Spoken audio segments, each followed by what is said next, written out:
Hi there, I'm Nora Dunn, otherwise known as the Professional Hobo.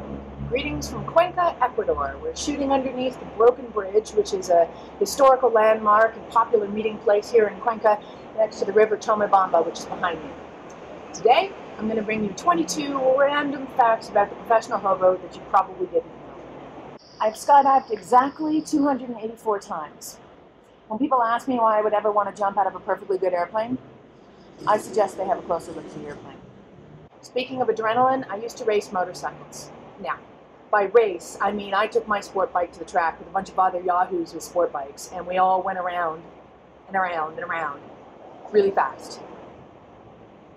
Both my parents are musicians. Dad's a jazz pianist, Mom's a singer. Among other things, both of them teach piano for a living, and in my younger years, they did it at home.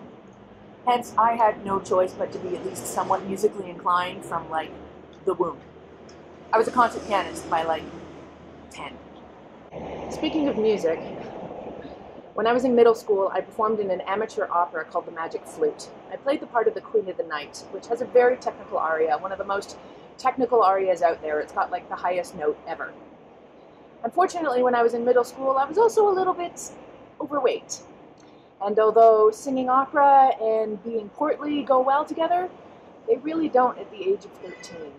On the brighter side of adolescence, when I was 16 years old, I toured China with a ballet. I was the lead flautist.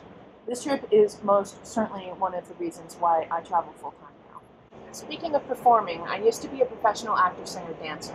I danced practically before I could walk. I took drama classes shortly thereafter, and music is in my blood. I went to a performing arts high school as a drama major.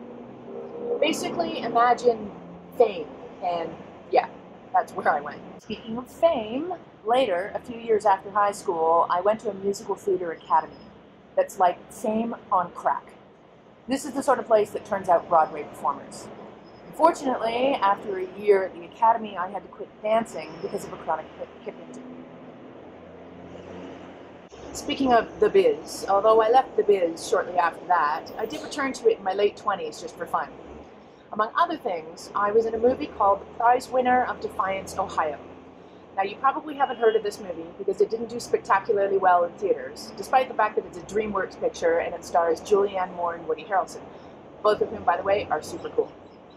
It's a really nice story, it's very well done, if I do say so myself. Problem was, nothing got blown up, so it wasn't a guy flick, and nobody really fell in love, so it wasn't a chick flick. And so it goes. But if you do have a chance to watch the movie, look for the girl in the green dress. I'm a recurring theme, singing and dancing my way through about 15 minutes in the middle of the movie. And if you look really carefully, the first time you're going to see me will be on television, dancing with a 10-foot sandwich. Speaking of movies, I used to work in television. In high school, I took a co-op class at a community television station, looking for on-screen stardom, of course. Instead, I learned all about the various aspects of television production, and I really got into it. So much so that straight out of high school, I went to work full-time at this TV station, producing a youth sports adventure TV show and playing a hand at running the station. And then the station got closed down. So, still very young, with a chip on the shoulder the size of Arkansas, I went into network television, still looking for on-screen stardom, of course. Instead, I learned what politics is all about, and in the television business, it's particularly known for some hectic politics, and I ran screaming from the whole thing. But old habits die hard, and I found myself in front of the television camera a few times, quite happily, during my 10-year travel career. I filmed 2 television shows in 3 countries, specifically New Zealand, France, and Nepal. In the television show that I filmed in New Zealand, I got to do every high adrenaline, crazy activity available in New Zealand, which is a lot. If it was the world's highest, longest, fastest, deepest, craziest stunt, I did it. It was awesome. Okay, taking all this fun down a notch. In one of my former careers before financial planning, I used to work in property management. I refer to this as my blue period. Speaking of careers, when I was in the financial planning business, I got a couple of chances to do some public speaking. Anything from small seminars to an audience as large as 3,000 people as part of a Power Within conference. Speaking of public speaking, I am also a Toastmaster. I don't know if that actually means anything, but I think it sounds kind of cool. Speaking of organizations, I'm also a Rotarian, or at least I was. I don't currently belong to any clubs, although I've been deemed an honorary member of a few. I loved doing the community work and the fundraising, and the club that I belonged to in Toronto was full of amazing people. So after I started traveling full-time, I continued to attend Rotary meetings around the world, and it was amazing intercultural exchange. Speaking of Rotary, when I was in northern Thailand in 2008, Cyclone Nargis blew through Burma, leaving 2 million people without food, shelter, or water. Now, my partner at the time and I were about 100 kilometers away. We felt very affected by this, even though we weren't actually logistically affected. So we decided to do something within our means to help. What we decided to do was we were going to rent a truck, fill it with water, and drive it to the border where an aid worker on the inside would pick it up. 24 hours later, with Rotary connections, we had the Royal Thai Air Force and a C-130 Hercules military cargo aircraft at our disposal.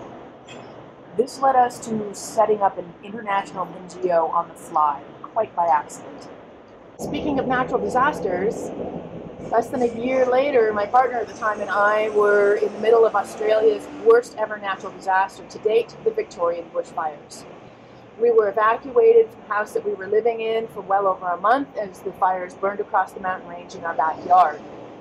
My diary account of the first day of the Victorian bushfires actually got deemed a piece of Australian history and is currently archived in the National Library of Australia.